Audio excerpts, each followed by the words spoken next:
Let me tell you something that might sound strange at first. You're not broken. You're awakening. You told me you don't feel like doing anything anymore. No goals. No ambition. Just this strange emptiness. And I get it. Because that's exactly what happens when the ego starts to collapse. Carl Jung went through this himself. In the Red Book, he didn't just write theory. He documented the raw, chaotic descent into his own soul. And what he found wasn't motivation, it was silence. A haunting, strange stillness. I had to let go of the spirit of the times and find the spirit of the depths. What does that mean? The spirit of the times is what drives most of us. Success, status, productivity, identity. It's your job title, your Instagram profile, your 5-year plan. But after a spiritual awakening, that external engine shuts down. It's not because you failed. It's because you're being disassembled. The ego, your old identity, was built on needing to be someone. Someone important. Someone seen. But awakening isn't about becoming more. It's about becoming real. So that emptiness you feel, that lack of motivation, it's your ego dying. That may sound dramatic, but it's not a punishment, it's a passage. Jung called it a necessary descent. Before the soul can rise, the persona must dissolve. The ego can no longer be your compass, so it stops working. And that's terrifying, but also sacred. You're not lazy. You're not depressed in the way you think. You're in between selves. One version of you is gone. The new one hasn't arrived. So of course you can't feel driven. Who would be doing the driving? In the Red Book, Jung described it like falling into an abyss where the rules don't apply anymore. He stopped writing scientific papers. He turned inward. He painted, he dreamed, he listened. Because the soul doesn't communicate through deadlines and KPIs. It whispers through symbols and silence. This stage, my friend, is not meant to be productive. It's meant to be transformational. Think of it like winter. Everything looks dead, but under the soil, the roots are alive. Preparing. Shifting. You're not stuck. You're germinating. And I promise, once this death of false desires is complete, a new kind of fire will awaken. Not the ego's fire, but the soul's. A quieter, deeper flame that moves you from the inside. Until then, give yourself permission to stop. To listen. To feel strange. Because that's where your true self begins to emerge. Not through effort, but through surrender. You're tired, aren't you? Not just physically. Not just need a day off, tired. I'm talking about that deep, soul-level fatigue that no nap seems to fix. And I want you to know, that's not a weakness. That's not failure. That's shadow work in motion. Carl Jung said, "One does not become enlightened by imagining figures of light, but by making the darkness conscious." When the spiritual awakening hits, we expect bliss. But what really shows up first is the shadow, all the parts of you that were buried, denied, rejected, or shamed. And here's the thing, facing that shadow takes energy. Immense energy. You've spent your whole life constructing a version of you that could survive, maybe even thrive, in a world that expected masks. But awakening tears off those masks. And underneath, there's grief. There's anger. Shame. Memories you forgot or tried to. That exhaustion you feel is not random. It's the cost of finally facing your inner world without filters. In the Red Book, Jung describes being completely overtaken by visions, dreams, and strange figures. He couldn't explain them, but he didn't run. He wrote them down. He painted them. He dialogued with them. He said it felt like madness, but it wasn't. It was the soul trying to balance itself. And your soul is doing the same thing now. You see, your psyche is using its energy differently. Instead of pushing you to perform, it's asking you to feel. And feeling is harder than doing. You might wake up and think, why am I not motivated? Why can't I just get up and go? But under the surface, your unconscious is doing the heavy lifting. It's sorting through decades of emotional baggage. It's integrating trauma. It's rewriting your relationship with fear, self-worth, and truth. This isn't laziness. It's psychic surgery. And it doesn't come with a schedule. You might cry for no reason. You might feel numb. You might lash out. That's your shadow speaking. And here's the good news. If it's speaking, it means it's not hiding anymore. Shadow integration is not about fixing yourself. It's about reclaiming what you abandoned. And that takes courage and rest. So if your motivation is gone, that's okay. Right now, you're not being asked to do more.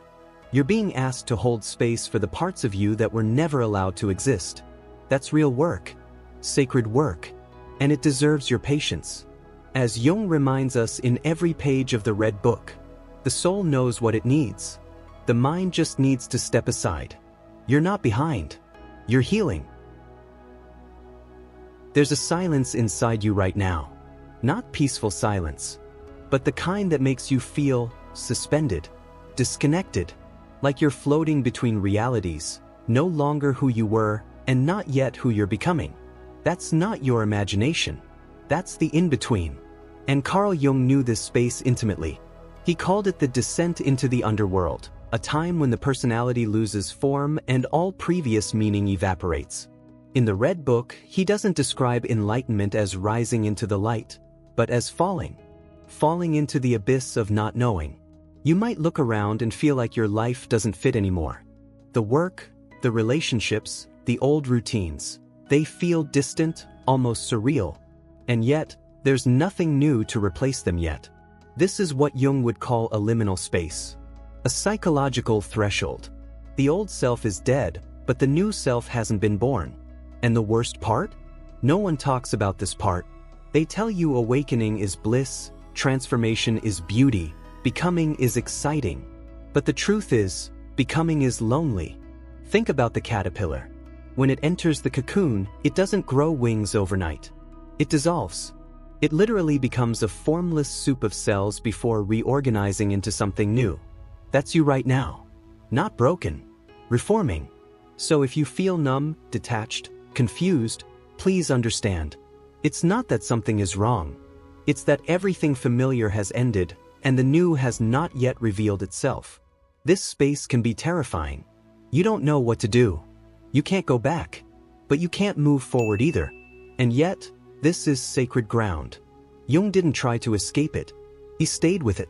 In the Red Book, he surrendered to the visions, the voices, the silence. He stopped asking for clarity. He started listening for meaning. He wrote, "I must learn that the dregs of my thought, my dreams, are the speech of the soul." So instead of chasing answers right now, let yourself fall. Let yourself rest in this space where no labels apply. Don't force the new self to arrive before it's ready. This emptiness isn't a void. It's a womb. The soul needs darkness to gestate. The ego may panic, but the deeper part of you knows, this is where something real is forming. You don't have to understand it. You just have to stay present. And I promise you, there will come a moment when you begin to feel a new pull, a new voice, a gentle whisper of direction that doesn't come from fear or pressure, but from truth. Until then, breathe. You're in the space between stories. And that's exactly where rebirth begins. Let me ask you something. Have you ever looked in the mirror lately and thought, who am I even trying to be anymore? That's not you losing your mind. That's you losing your persona. Carl Jung called the persona a kind of mask. We were something the world expects from us. It helps us function in society, be accepted, fit in. But here's the truth. The persona is not your true self. It's a role, a script. And after a spiritual awakening, it starts to fall apart. You might notice it in subtle ways. The job you used to love suddenly feels fake. The conversations you have sound rehearsed. The smile you wear? It's heavy now. That's because your soul can no longer tolerate playing pretend. In the Red Book, Jung went through a complete breakdown of identity. He had been the respected psychiatrist, the thinker, the man of science. But deep inside, something cracked. He wrote, "The spirit of the depths forced me to speak, and I resisted, but I had to obey." He could no longer speak from the mask. He had to speak from the soul. And the moment you begin that process, the mask begins to burn. This is why you feel lost. It's not because you have no identity, it's because your false identity is dying. And that's terrifying. Because we built our lives around those roles. The good son, the high achiever, the helper, the nice girl, the spiritual guide. When those roles dissolve, it can feel like you're being erased. But in truth, what's being erased is everything you never were. Here's what makes this even harder. The world still wants your persona. They want you to keep playing the part. They don't understand why you've changed. But that's not your job anymore. Your job now is to become whole, not liked. To be real, not approved. You might feel unmotivated because you're no longer acting from external expectations. The applause doesn't move you. The pressure doesn't control you. And until your soul steps forward to lead, you'll feel like you're in limbo. That's normal. That's necessary. Think of it like this. When the actor steps off the stage and removes the costume, there's a moment of silence. The crowd fades. The lights go out. Now the real question begins. Who am I without the role? That's where you are now. And I want you to trust that behind the crumbling identity, your true self is waiting. It doesn't shout. It doesn't perform. It just is. And when you start living from that space, without masks, your motivation won't feel like fire. It'll feel like peace, like alignment. And that's what you're really looking for. Let's stop chasing the wrong question. You keep asking, why don't I feel like doing anything? But maybe the real question is, what does my soul want me to feel right now? Because what you're calling lack of motivation might actually be a shift in the entire operating system of your being. Before your awakening, your life ran on effort, goals, hustle, performance. You were constantly doing, trying to prove, achieve, survive, fit in. But now, your inner compass has changed. The old fuel doesn't ignite anything anymore. And it's not supposed to. This is what Carl Jung described as the transition from ego to self. From external striving to internal alignment. In the Red Book, Jung stepped away from everything society told him he had to be. He stopped chasing titles and theories. He entered a space where silence mattered more than success. The way is not upward but inward. What he found was that motivation isn't gone, it's being redefined. It no longer comes from urgency or fear. It comes from presence. This is hard to grasp, especially in a world that glorifies action. We're taught that if you're not producing, you're wasting time. That if you're resting, you're falling behind. But your soul doesn't care about that narrative. Your soul is not interested in running faster. It's interested in moving truer. That's why your energy now flows differently. It won't obey pressure. It won't respond to guilt. But it will respond to resonance, to truth, to meaning. Let me ask you, when was the last time you did something not because you had to, but because something inside you said yes? That quiet yes, that's the new motivation. It's softer but deeper. It doesn't push, it pulls. It might not get you to clean the house or climb the ladder today, but it might inspire you to write a sentence that heals, or sit under a tree and actually feel your breath. Or finally say no to what drains you. That's not laziness. That's soul-led action. You see, the doing still exists, but now it emerges from being. You're no longer driven by identity. You're moved by essence. And yes, that might mean fewer accomplishments by the world's standards. But it also means more peace, more coherence, more truth. So don't panic if your schedule looks empty right now. It's being rewritten by something greater than ambition. It's being shaped by who you really are. As Jung said, I am not what happened to me. I am what I choose to become. And you, my friend, are becoming something sacred. Not a machine, not a role, but a soul remembering how to move with purpose again.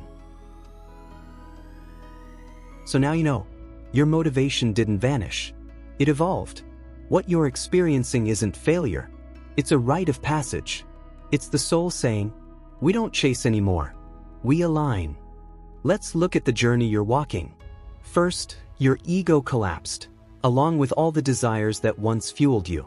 Then came the exhaustion, the fatigue that signaled your shadow rising to the surface, asking to be seen, not silenced. Next, you entered the void, that hollow space between identities, where nothing made sense and everything was in flux. Then the mask you wore for the world, your persona, fell away, and the question emerged. Who am I without the role? And finally, something new began whispering. Not the old kind of motivation, born of fear or ambition, but a soulful pull, a quieter fire, a still truth, a call not to do more, but to be more real. Carl Jung walked this path. He wrote his madness. He painted his dreams.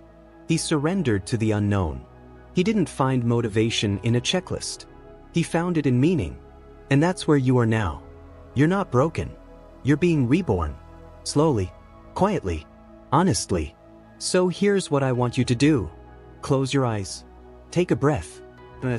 What wants to move through me today? Not what should I do, but what feels true. Let that be your compass. Let that be enough, for now. Because one day, you'll wake up and something sacred will call you forward. Not a to-do list. Not a demand. But a truth. And when that moment comes, you won't be forcing motivation. You'll be flowing in purpose. If this message found you at the right time, drop a comment below. Let us know which part of your journey you're in. And if someone you love is feeling lost right now, share this with them. They might not need advice. They might just need to hear that they're not alone. Subscribe for more soul-centered wisdom inspired by Carl Jung and the ancient path of awakening. We're walking this together.